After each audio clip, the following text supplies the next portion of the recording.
sports the bushy mustache of an alpine montagnard, while his sidelong gaze seems to project both wariness and intelligence.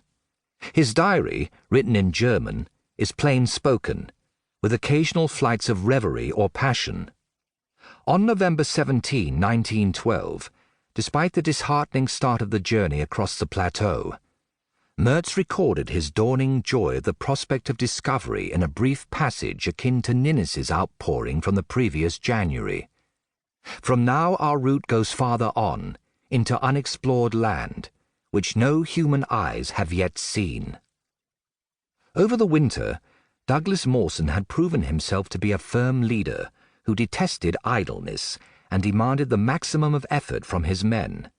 Yet he had also won unstinting loyalty from all but one or two, for he had worked harder than all of them, chipping in to help with the most onerous and dangerous of tasks. An innate tendency toward aloofness was tempered by his personal charm. Unlike Scott, who on his expeditions preserved the distinction between officers and men with a naval vigor that extended to separate messes on shipboard, Mawson fraternized constantly with his teammates, ate with them at a communal table, and both gave and sought advice at every hand. Lean, 6 feet 3 inches tall, with piercing blue eyes, Mawson cut a striking figure at the age of 30. In his own way, he was as strong and athletic as Mertz, and his endurance and capacity to withstand pain would become legendary. The best-known studio portrait of Mawson, taken in 1911, reveals an impossibly handsome face with just the hint of a receding hairline. In the photo, Mawson holds a penetrating gaze that proclaims his calm composure and adamantine will. A certain reserve also stamped the man's character. There is little or no evidence of any women in his life before the age of 27, when, at an outdoor dinner party in the Australian mining town of Broken Hill, he met a 17-year-old beauty named Paquita del Prat. She was a well-born daughter of Dutch parents, with an admixture of French and Swiss on her mother's side.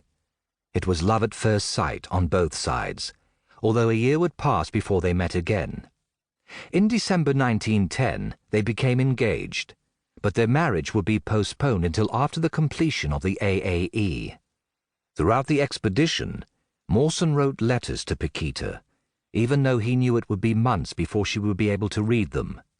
And from the Netherlands and Australia, Paquita wrote her own letters, even as her fears about her beloved's safety grew and darkened in what she called this everlasting silence. Just an hour before his departure on the great overland journey that would win Mawson his lasting fame, he wrote to Paquita from the hut on November 10. I have 2 good companions, Dr. Mertz and Lieutenant Ninnis. It is unlikely that any harm will happen to us, but should I not return to you in Australia, please know that I truly loved you, from an admiration of your spirit. Goodbye, my darling. May God keep and bless and protect you. Since the second decade of the 20th century, Mawson has lurked in the shadow of his contemporaries Scott, Shackleton, and the great Norwegian polar explorer Roald Amundsen. In part, this is because he was Australian. Though born in England, Mawson emigrated to New South Wales with his family at the age of 2. But the greater reason for the neglect of Mawson and the AAE lies in the fact that, unlike nearly all the Antarctic explorers of what is called the Heroic Age, 1897 to 1917, Mawson was completely uninterested in reaching the South Pole.